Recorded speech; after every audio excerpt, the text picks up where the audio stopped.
লাইলাতুল কদর হচ্ছে হাজার মাসের চাইতে উত্তম। এখানে গাণিতিক ভাবে ব্যাখ্যা করতে যাবেন না 1000 মাস সমান সমান কত বছর হয়, ব্যাপারটা এমন নয়।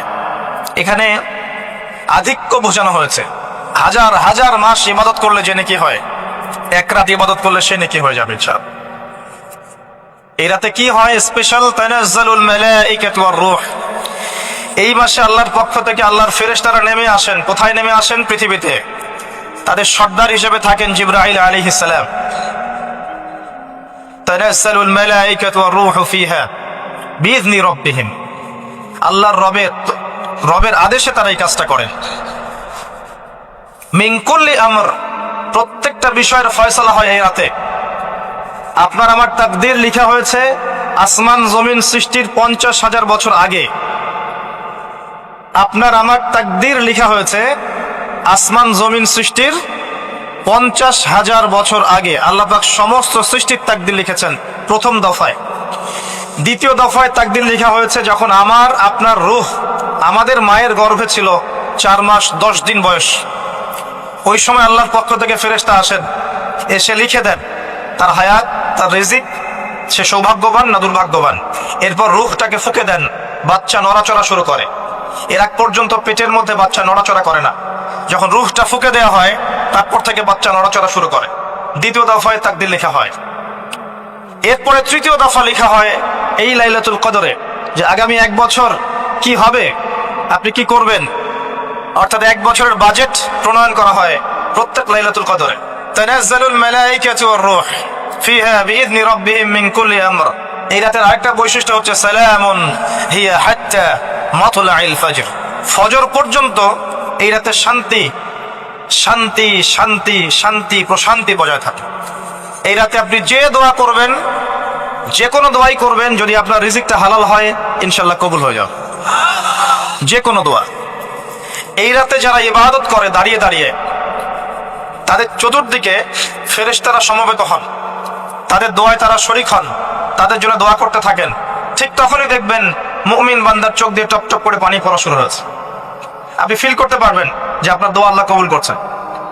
এই রাতের ইবাদতকে 1000 মাস দিয়ে গুণ করলেও কখনো সমান হবে না।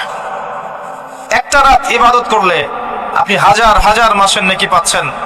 এই সুযোগটাকে ছেড়ে দেওয়া যায়? কবে এই রাত স্পেসিফিকলি বলা যাবে না, 27 তারিখেই স্পেসিফিকলি বলা যাবে না যে 21-এর রাতেই, 23-এর রাতেই বা 25-এর রাতেই, নির্দিষ্ট করে বলার কোনো সুযোগ নাই। নবী সাল্লাল্লাহু আলাইহি ওয়াসাল্লাম লাইলাতুল কদর পেয়েছেন এবং ওই রাতে বৃষ্টি হচ্ছিল। তিনি সিজদা করছেন, তার কপালের মধ্যে মসজিদে নববীর যে মাটি আছে এই মাটির কাদা লেগেছিল। নবী করিম সাল্লাল্লাহু আলাইহি ওয়াসাল্লাম বলেছেন লাইলাতুল কদর আমি পেয়েছি, কপালে কাদা মাটি ছিল, বৃষ্টি হচ্ছিল। তার মানে ওই রাতে বৃষ্টি হতে পারে, ওই রাতে বৃষ্টি হতে পারে। লাইলাতুল কদরের আলামত রাতের বেলা বৃষ্টি হতে পারে। বৃষ্টি হয়েছে, তিনি নামাজ পড়েছেন, কপালের মধ্যে কাদা লেগেছিল। তিনি বের হয়েছেন, সাহাবীদেরকে বলবেন কোন রাতটা লাইলাতুল কদর, আজকের রাতটা লাইলাতুল কদর, এটা বলতে বের হয়েছে। বের হয়ে দেখছেন দুজন মুসলিম আপোষে ঝগড়া করছে। লিসেন টু মি, দুজন মুসলিম আপোষে ঝগড়া করছে। আমরা বলি না যে মুসলিমদের মাঝে ইখতিলাফগুলো রহমত, আমরা বলি না? দুজন মুসলিম আপোষে ঝগড়া করছে।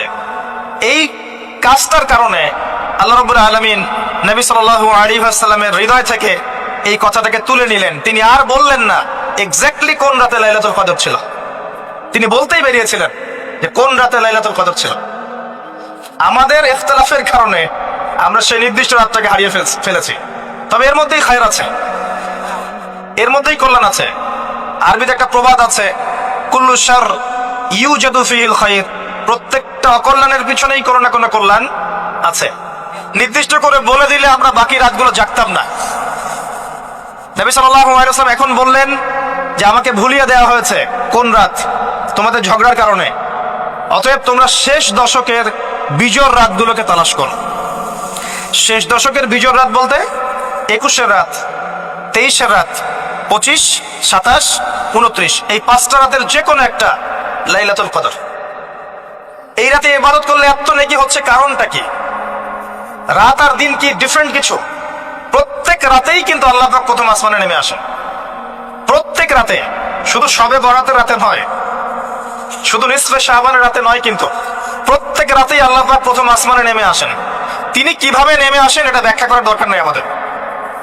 আল্লাহ পাক বলেছেন নেমে আসি, বাস আসি। কারণ সবকিছু আমরা যুক্তি, বিজ্ঞান, দর্শন দিয়ে প্রমাণ করতে পারবো না। পারবো? আল্লাহ নেমে আসেন, ব্যাস নেমে আসেন। নেমে এসে আল্লাহ পাক কি বলেন? আল্লাহ পাক তিনটা কথা বলেন। রাতের শেষ অংশ, রাতকে ভাগ করেন। যদি 6টার সময় রাত শুরু হয়, রাত কিন্তু রাত 12টায় শুরু হয় না, সূর্য ডুবে গেলেই রাত শুরু হয়, এটাই ইসলাম। এখন 6টা থেকে আপনি এই 5টা পর্যন্ত সময়টাকে 3 ভাগে ভাগ করেন। শেষের অংশ ধরে নেন যে 1টা থেকে 5টা, কথার কথা আমি এস্টিমেট করলাম, এই সময়টুকুতে আল্লাহ রাব্বুল আলামিন কাছে নেমে আসেন প্রথম আসমানে, অর্থাৎ তার রহমত নিকটবর্তী হয় এবং তিনি আহ্বান করতে থাকেন 3টা জিনিস। 1, কে আছো?